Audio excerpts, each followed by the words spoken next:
점점 커지고 내가 작아지는 것이 사랑입니다. 상대방이 내 안에서 점점 커지다 보니 상대의 기쁨이 내 기쁨이 되고 상대의 아픔이 내 아픔이 될 때 우리가 그걸 사랑이라 이야기하지요. 네가 아프냐? 나도 아프다. 사랑입니다. 사실 사랑이 이렇게 깊어질 때 상대는 내 마음을 점점 차지하게 되고 나는 점점 줄어들어서 상대의 뜻과 바람을 따라 행동하고 싶어하는 게 사랑이지요. 기도는 하나님이 점점 커지고 내가 작아지는 자리입니다. 우리가 흔히 기도를 내가 열심히 한다 생각하지만 기도가 깊어지면 깊어질수록 기도의 경험은 하나님이 기도의 주인공이 되시고 주체가 되셔서 내 기도를 끌고 가시는 분이라는 고백이 매우 자연스럽습니다. 중세 신비가 아빌라에 살았던 테레사는 기도를 정원에 물 주는 것에 비유하면서 4단계로 이렇게 이야기를 하는데요. 첫째 단계는 저 멀리 강에서 물을 길어와서 정원에 주는 단계입니다. 힘들지요. 물을 지고 와서 정원에 물을 주어야 하니. 두 번째 단계는 이제 정원 가에 저희가 이렇게 둘에 이렇게 펌프질하는 거 뭐라 그런가요? 마중물하는 이 펌프를 설치해서 이렇게 두레로 길어 올려서 주는 거, 멀리서 가져오는 것보다는 좀 쉬운 단계입니다. 세 번째 단계는 그 정원에 물기를 내서 물이 정원으로 스며들게 하는 단계. 마지막 단계는 하늘에서 비가 내려서 우리 영혼이 촉촉이 적셔지는 단계. 하늘에서 비가 내리는 단계는 우리의 노력과 애씀을 요구하지 않고 하나님이 주시는 은총으로 충만해지는 단계. 기도를 설명할 때도 이렇게 설명하네요.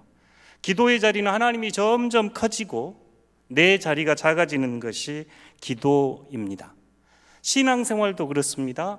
예배, 봉사, 친교, 섬김 모든 자리에서 내가 점점 작아지고 예수가 점점 커지는 것이 신앙생활입니다. 내가 작아지고 예수가 커지니 예수의 꿈이 내 꿈이 되고 예수의 인격이 내 인격이 되고 예수의 성품이 내 성품이 되는 것, 그게 신앙의 기쁨이지요.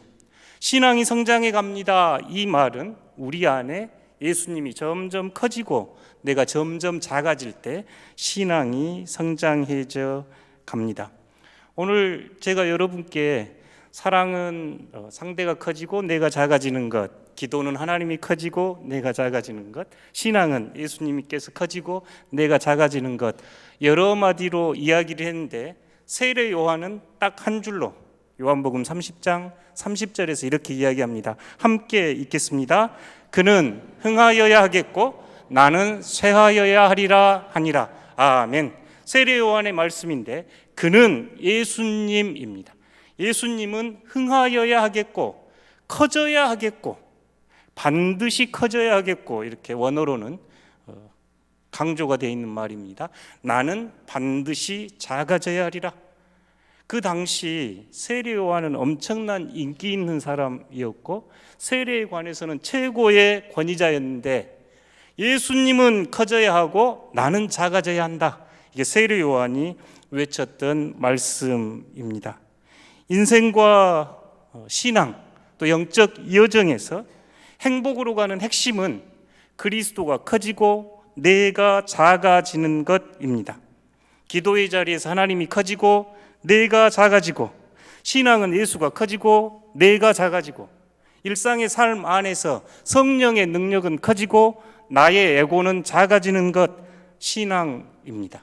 이럴 때 우리에게 참된 영혼의 기쁨이 넘칩니다. 삶의 가장 단순한 행복의 비결은 너가 커지고 내가 작아지는 것. 인간관계에서도 우리가 많이 경험하지요. 서로 함께 있는 부부가 자녀건 직장에서 상사와 동료건 어떤 관계에서든지 너는 커지고 나는 작아져야 한다는 태도로 대한다면 여러분은 무척 기쁘고 친밀한 관계를 형성해 갈 겁니다. 그런데 반대로 너는 점점 작아져서 너를 밟고 내가 커져야 하겠다 이런 사람 앞에 행복을 느낄 수가 없지요. 가정 안에서도 예수가 커져야 행복한 가정이 되고 내가 작아져야 행복한 가정이 되지요. 내가 작아지면 예수가 우리 삶으로 드러나 예수의 기쁨이 우리에게 다가옵니다.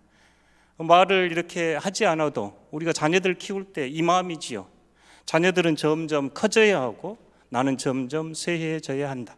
그러기에 어버이는 기꺼이 자녀를 위해서 눈물로 희생과 봉사를 할 수가 있지요. 교회를 사랑하고 주님을 사랑하는 이들도 그렇습니다. 주님이 크기에 주님을 사랑하고 주님에 대한 헌신과 눈물을 기쁨으로 감당할 수 있지요. 하나님은 여러분을 너무너무 사랑하셨습니다. 그 사랑이 너무너무 커서 여러분 한 사람 한 사람이 하나님의 가슴에 차지하게 됐고, 여러분의 구원을 위하여 하나님께 가장 중요했던 예수님을 이 땅에 보내주셨습니다. 이것이 우리가 고백하는 요한복음 3장 16절이죠. 여러분은 너무너무 하나님께 큰 사람들, 그 여러분을 위하여 예수님을 보내주셨습니다. 여러분이 커져야 했기에 하나님은 스스로 낮고 낮은 사람의 모습으로 이 땅에 오셨습니다. 이것이 하나님의 사랑입니다라고 증언하는 것이 요한복음의 핵심이지요. 이솝 이야기 중에 외나무다리에서 만난 염소 이야기 있습니다. 한 염소가 저쪽 보니까 강 건너 아주 풀이 영롱하게 이슬빛을 머금고 맛있겠다 싶어가지고 그리 건너가려고 이 외나무다리로 올라갔는데 밑에는 청길랑 떨어지고 급한 물살이 있고 가다 보니 저 앞에 한 마리가 떡 서 있습니다. 이솝 우화에는 이 두 마리가 서로 이제 비켜라고 싸움을 하죠. 내가 먼저 왔으니 너가 비켜라, 너가 먼저 왔으니 내가 비켜라 하면서 이제 타협이 안 돼서 두 마리가 뿔싸움을 합니다. 이야기의 스토리는 두 마리가 싸우다 떨어져서 끔찍한 결말을 맞이하고 있지요. 어떻게 보면 우리 삶도 이 이솝 이야기에 나오는 외나무다리에서 만난 왼수들처럼 여러분 가장 가까운 곳에 계시죠. 만나면 들이받고 싸우고 하신 분들 가까이 계신가요? 우리 집사님, 권사님. 오랜만에 큰 맘 먹고 이렇게 식당을 열었더니 옆에 대형 프랜차이저가 들어와 버리지를 않나? 또 친구하고 동료처럼 이렇게 잘 지냈는데 승진할 때부터니 가장 치열한 경쟁자로 살아야 하고, 운전하다 보면 바쁜 출근길 도로 위로 끼어드는 사람은 또 왜 그렇게 많아서 내 길을 가로막고 있는가요? 우리 인생이 마치 왼수는 외나무다리에서 만난다는 속담처럼 싫든 좋든 경쟁하면서 살아가지요. 사실 이 이솝 우화는 우리로 하여금 이 두 마리 염소가 이 다리를 잘 건너가는 방법을 가르쳐 주기 위한 교훈이 담겨 있지요. 한 마리가 스스로 낮추고 상대가 건너갈 수 있도록 자신을 낮추고 비워주면 상대가 건너갈 수 있고 나도 건너갈 수 있다 하는 이야기입니다. 결혼을 앞둔 부부들이 오면 늘 몇 가지 대화를 나누는데 그 중에 빠지지 않고 하는 것이 사랑하는 쪽이 더 많이 사랑하는 쪽이 먼저 움직인다 하는 이야기합니다. 두 사람의 갈등이 있고 두 사람이 싸우고 할 때 인생 살다 보면 그럴 날 있지요. 그래도 먼저 손 내밀고 먼저 다가가는 사람이 더 많이 사랑하는 사람, 더 큰 사랑을 가진 사람, 이렇게 이야기하곤 합니다. 이 이솝 이야기는 단순히 우리에게 양보의 차원을 넘어서 신앙인인 우리들에게는 더 큰 사랑을 소유해야 합니다. 더 큰 사랑을 가졌기에 당신은 커져야 하고 나는 작아져야 합니다로 초대하는 이야기입니다. 우리가 살아가는 이 시대는 상대를 떨어뜨리고 상대를 짓밟고 내가 일어서야 승리한 사람, 잘난 사람, 승자, 그렇게 세상은 떠들지만 성경은 오히려 반대로 가르칩니다. 너는 커져야 하고 나는 작아져야 한다. 성경의 가르침이지요. 예수님은 커져야 하고 나는 작아져야 합니다 하는 이 세례 요한의 외침은 우리가 신앙생활을 또 일상생활, 관계에서 행복의 지름길입니다.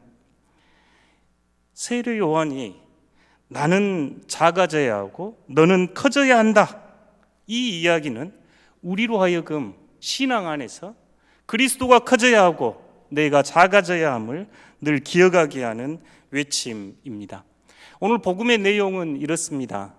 장면이 니고데모와 예수님과의 대화에서 이제 어느 저쪽 에논, 살렘 지방의 에논이라고, 이제 유대 지방에 에논은 샘이 이렇게 퐁퐁 샘 솟는 곳입니다. 이게 맑은 물이 있었고 그곳에서 세례 요한이 세례를 베풀고 있는데 저 건너에서 예수님이 세례를 베푸는 모습을 제자들이 봅니다. 마태나 마가, 누가는 예수님이 세례 베푸는 모습에 대한 언급은 없는데 요한은 이곳에서 예수님이 세례를 베풀었다 이야기하고 또 4장에 가면 예수님이 세례를 베푼 것은 아니었다 이렇게 이야기를 하는데 오늘 무대에서는 요한의 제자들이 보니 예수님도 요한에게 세례를 받고 그런 사람인데 저쪽에서 예수님이 세례를 베푸는데 사람들이 다 그쪽으로 가는 것입니다. 선생님, 당신께 세례를 받은 사람이 저쪽에서 세례를 베풀고 있는데 그리 간 사람이 더 많습니다. 요한의 제자들이 이렇게 이야기를 합니다. 여러분 같으면 어쩌시겠는가요?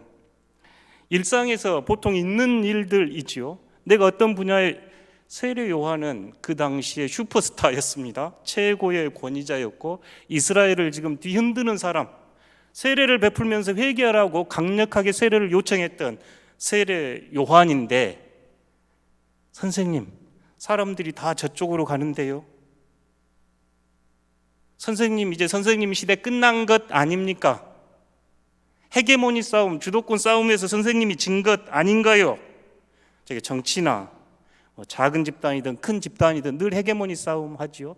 이제 선생님 시대는 끝난 것 아닌가요? 세례 요한의 제자들이 마치 스승께 하소연하듯 묻고 있습니다. 모두 그분에게 가고 있습니다. 질투와 시샘이 담긴 말이지요. 이때 요한은 3장 27절에서 이렇게 대답합니다. 함께 읽어보겠습니다. 요한이 대답하여 이르되 만일 하늘에서 주신 바 아니면 사람이 아무것도 받을 수 없느니라. 아멘. 하늘이 주지 않으면 아무것도 받을 수 없다는 이 말, 예수님께서 하늘로부터 그 권세와 그 능력을 받지 않았다면 사람이 가지 않았을 것입니다. 예수님이 하늘로부터 오시지 않았다면 예수님이 그와 같이 세례를 베풀지 않을 겁니다라고 요한은 이야기합니다. 요한은 자신의 영향력이나 자신의 권력이나 자신의 명예나 얼마나 많은 사람들이 자신에게 올 것인가에 관심을 두지 않고 하늘을 바라보며 하늘의 뜻을 묻고 있습니다. 그분이 하늘로부터 내려왔다면, 그러지 않았다면 그는 그 일을 할 수 없습니다.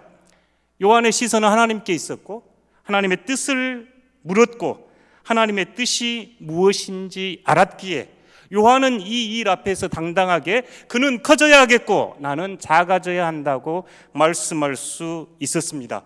요한은 자기 자신이 누구인지 철저하게 아는 사람입니다. 영적 여정에서 자기인식, 셀프 어웨어니스라고 하는 자기인식이 되지 않는 것이 영적 여정의 가장 큰 장애입니다. 내가 누구인지 알지 못하기에 하나님도 알지 못하고 다른 사람도 알지 못합니다. 그런데 요한은 나는 그리스도가 아니요 그의 길을 예비하는 자라 분명하게 이야기합니다. 나는 위대한 선지자도 예언자도 아닙니다. 나는 그를 가리키는 손가락이요 광야에서 외치는 소리요, 내가 주인공이 아니라 그분이 주인공. 요한은 이렇게 이야기를 합니다. 나는 결혼식의 신랑이 아니라 신랑의 친구, 신랑의 들러리입니다. 그렇지만 신랑의 기쁨이 내 기쁨보다 더 크게 하는 사람, 바로 요한입니다. 자기 자신이 누구인지 모르는 것, 신앙과 인생의 큰 고통이지요. 내가 누구인지 모르고 하나님이 누구인지 모르고 함께 살아가는 이들이 누구인지 모르기에 상처를 주고 서로 고통을 받습니다. 가까운 어른이 연세가 드셔서 알츠하이머로 점점 기억이 희미해져 가고 있습니다. 가슴 아픕니다. 뵐 때마다. 그런데 만나면 뵈면 나는 잘 몰라, 기억이 안 나.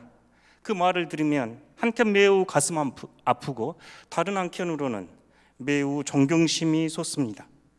자신이 모른다는 걸 아는 사람, 진짜로 아는 사람이지요. 세상이 시끄러운 것은 자기 자신이 모른다는 것을 모르기에 세상이 시끄럽습니다. 요한은 자신이 누구인지 분명히 알고 자신은 신랑의 들러리라 이야기하면서 신랑 친구의 기쁨이 내 기쁨임을 이야기합니다. 29절입니다. 함께 읽어보겠습니다. 신부를 취하는 자는 신랑이나 서서 신랑의 음성을 듣는 친구가 크게 기뻐하나니 나는 이러한 기쁨으로 충만하였노라. 아멘. 요한은 예수님을 신랑으로 말씀하면서 신랑이신 예수께서, 그리스도께서 이 땅에 오셔서 하나님 나라를 선포하는 그 기쁨이 신랑의 들러리 기쁨보다 나에게 더 크다, 그 기쁨이 더 충만하다 이야기합니다.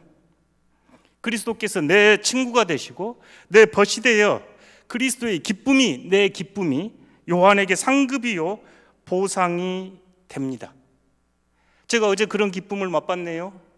신랑과 신부를 세워놓고 흐뭇했습니다. 매우 기뻤습니다.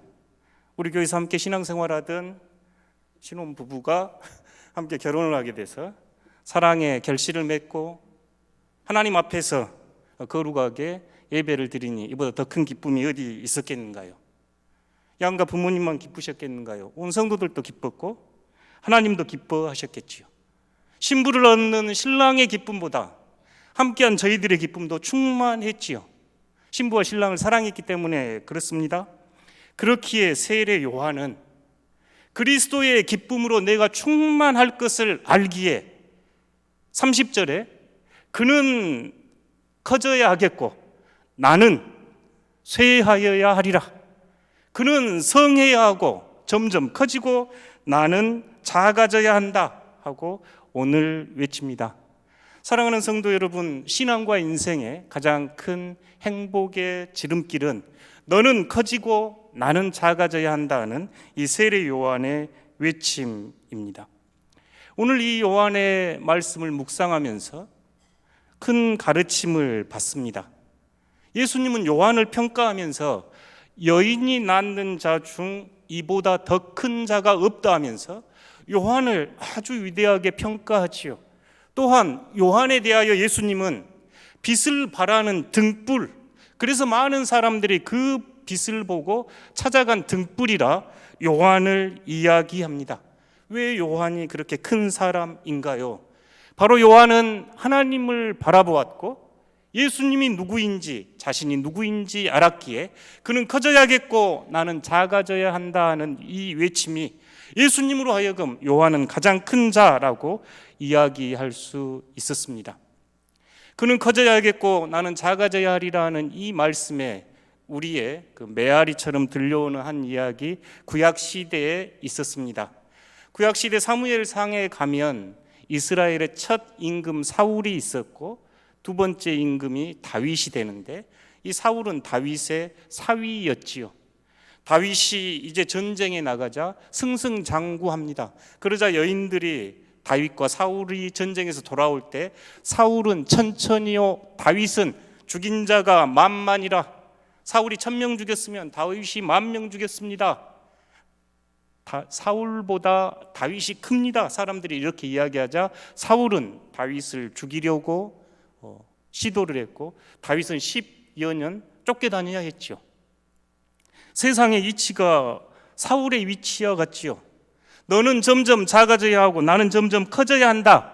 이게 세상의 방식이었다면 오늘 성경이 여러분에게 권하는 신앙의 길은 예수는 커져야 하고 나는 작아져야 한다. 이렇게 지금 외치고 있습니다. 예수가 커지고 내가 작아지는 것, 신앙생활의 핵심에 있습니다. 내가 커지고 내가 작아지는 것, 요새 매화를 보며 다시 한번 생각해 봅니다.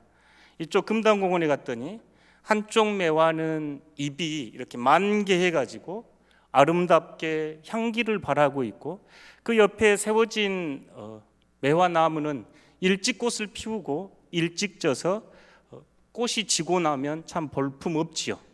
볼품없게 져가는 모습입니다. 꽃이 아무리 화려하고 아름다워도 항상 피어 있을 수는 없지요. 꽃이 져야 열매를 맺는다는 것 우리가 너무너무 잘 압니다. 꽃이 떨어져야, 꽃잎이 떨어져야, 꽃잎이 시들어야 그곳에 매실이라는 열매가 맺어지지요. 꽃이 자신이 지지 않으면 그 자리에 어떻게 매실이라고 하는 열매가 열리겠는가요? 인생도 그렇습니다. 고독과 고통은 시인의 양식이라며 시를 썼던 진주 출신 시인 이형기 선생님의 낙화에서 가장 아름다운 사람은 떠나야 할 때 떠날 줄 아는 사람, 가장 아름다운 사람은 떠나야 할 때 떠날 줄 아는 사람이라 이야기합니다. 사람도 그렇지요. 떠나야 할 때 떠날 줄 아는 사람이 행복한 사람입니다. 꽃이 지는 것 슬픈 일이지만 꽃이 지지 않는다면 어찌 열매를 맺을 수 있겠는가요? 요한이 아무리 아름답게 타올렸던 불빛이라 할지언정 예수께서 왔으니 자신을 내려놓아야 예수의 나라가 임하겠지요. 그러니 요한은 예수는 커져야겠고 나는 작아져야 한다고 외칩니다. 진주, 요 인근에 있는 도시이죠. 머릿속으로만 살아본 적이 없어서 참 아름다운 도시라고 늘 생각하는 곳이 진주인데, 어릴 적 그 진주성에 가서 농계 이야기도 듣고, 또 진주 남봉가라고 하는 오래된 또 민요가 있습니다. 진주 남강 빨래터에 빨래하는데 그런 진주 남봉가 노래도 있고, 또 젊어 방황하던 시절 지리산을 가고 싶으면 진주로 가서 버스를 타고 중산리로 가곤 했던 진주인데, 최근에 제 아이를 데리고 진주 동쪽으로 한 20km 가면 지수승산마을이라고 하는 작은 마을에 방문했습니다. 제가 이 마을을 방문한 이유는 K기업 정신문화센터인데요, K팝 또 K드라마 그런 것처럼 K기업 정신이 세계적으로 매우 주목을 받고 있는 현상에 대해서 어느 교수님께서 강의를 하는 걸 듣고 이곳에 가보고 싶었습니다. 이곳은 아주 작은 마을이고 그곳에 있는 제 학교는 지수초등학교, 1921년에 개교를 했는데 지금은 폐교되었고, 저 건물 안에 K기업 정신센터가 양쪽으로 두 동이 들어가 있고, 그 맞은편 체육관을 도서관으로 새롭게 이렇게 열어서 오픈을 했습니다. 저 동네가 별거 있겠냐 여러분 그렇게 여기실지 모르겠는데, 대한민국 기업 정신의 수도 진주에서 그렇게 붙였고, K기업 정신센터가 서울도 아니고 대전도 아니고 왜 진주 이 작은 시골 마을에 있을까요? 이곳에서 삼성의 이병철 회장이 이 학교를 잠깐 다녔고, LG 구인회 회장, 또 GS의 허만정 선생, 우리나라 4대 대기업들의 총수라는가요? 기업가들이 이 학교 출신, 우리나라 100대 기업 중에 30개 기업의 그 리더들이 이 학교 출신이랍니다. 지금은 폐교가 된 작은 학교, 한국 기업가의 정신을 담고 있다 여겨져 이곳에 K기업가 정신센터가 세워져 있어서 방문하게 됐습니다. 이곳에서 여러 가지 생각을 하게 됐는데요, 이곳에 방문했더니 그 센터 안에는 유학자 남명조식의 경의사상의 뿌리를 두고 이렇게 밝히고, 카페 이름이 경의 카페, 지신정 허준 선생의 부자 정신이 기틀이 되었다. 지신정 허준 선생, 우리가 아는 동의보감의 허준이 아니라 이 지역에 살았던 만석군 부자 허준 선생인데요, 스스로 호가 멈출 줄 알고 지 삼갈신입니다. 그칠 지 삼갈신, 그래 지신, 그칠 것을 알고 또 삼갈 줄을 알아야 한다를 인생의 좌우명으로 삼았던 이 허준 선생, 그는 만석군 부자였는데 나의 재산을 가족과 조상과 이웃과 국가를 위해 고루 나누어 쓰라 하면서 이웃에게 나누고 가난한 이들과 지역에 나누면서 부자 정신을 실천하여 승산마을의 정신의 뿌리가 되었다, 이렇게 소개를 합니다. 그의 아들이 GS 창업자 허만정 선생인데요, 허만정 선생은 재산은 개인의 것이 아니라 사회를 위해 잠시 보관하고 있는 것이다. 재산은 개인을 위해 있는 게 아니라 잠시 보관하고 있는 것이다 말하면서 평소 돈은 개미같이 부지런히 모으되 의로운 일에는 크게 써야 한다 이렇게 말했던 분입니다. 재산은 잠시 보관하고 있고 부지런히 모으되 의로운 일에는 크게 써야 한다 하면서 실제 자신은 헤어진 낡은 신발을 신고 다니는 검소한 생활을 하면서도 독립자금을 지원했고 민족교육과 신분평등을 위하여 진주여고를 설립해 후학을 양성했습니다. 자신은 낡은 신발을 신고 다니면서도 독립과를 후원하고 여성들의 신분 상승과 신분 평등을 위해서 여학교를 설립하고 교육에 투자했던 분. 이 허만정 선생은 LG 설립자 구인회에게 자본을 출자하여 사업을 시작하게 했고 삼성 이병철 회장이 삼성물산공사를 시작할 때 자금을 댔습니다. 삼성, LG, GS, 한국을 대표하는 대기업들이 처음부터 큰 걸음을 내디뎠던 것은 아닙니다. 바로 지신정 허준 선생과 그의 아들 허만정 선생처럼 누군가 자신의 것을 내어주고 그와 함께 더불어 해주었던 이들이 있었기에 가능했습니다. 세례 요한의 정신이었죠. 그는 커져야 하고 나는 작아져야 한다. 그럴 때 기업은 잘 되고 나라는 부강해집니다. 가정도 교회도 사회도 그렇지요. 교회가 건강해지려면 예수가 커져야 하고 나는 작아져야 교회가 건강하고 성장할 수 있습니다. 결론을 맺어보려 합니다. 그리스도인은 예수가 커지고 내가 작아져 그리스도의 기쁨으로 충만한 사람들입니다. 목표는 그리스도가 커지는 것, 방법은 내가 작아지는 것, 보상은 그리스도의 기쁨이 나에게 충만한 것, 신앙의 선물입니다. 기도의 자리에서 우리는 주님이 커지고 내가 작아지는 것을 맛볼 수 있습니다. 기도하지 않고 하나님이 커지고 예수가 커질 수 없습니다. 내가 주인 되는 세상, 나를 주인으로 삼고 사는 이 세상에서 하나님이 나의 참된 주인입니다라고 고백할 수 있는 자리가 기도의 자리이기 때문이지요. 기도하지 않고 예수가 커지는 방법은 없습니다. 기도하지 않고 교회가 커지는 방법도 없지요. 내가 작아져야 교회가 커지고 그리스도가 커집니다. 저희가 1년에 2차례 특별 새벽 기도회를 진행합니다. 2024년은 특별하게 저희가 그리스도의 일꾼이라는 주제로 새벽 기도회를 진행합니다. 핵심은 이 기도를 통해서 그리스도가 커지고 내가 작아지는 삶입니다. 저희가 골고다 언덕길 십자가를 지고 가지는 못할지라도 이 2주간 마음에 결단하고 이 새벽 기도에 함께해 주십시오. 그리고 부활의 새 아침에 그리스도의 기쁨이 여러분에게 충만하기를 바랍니다. 함께 고백해 보겠습니다. 예수는 커지고 나는 작아져야 한다. 옆 사람 보고 지그시 웃으면서 너는 커지고 나는 작아져야 한다.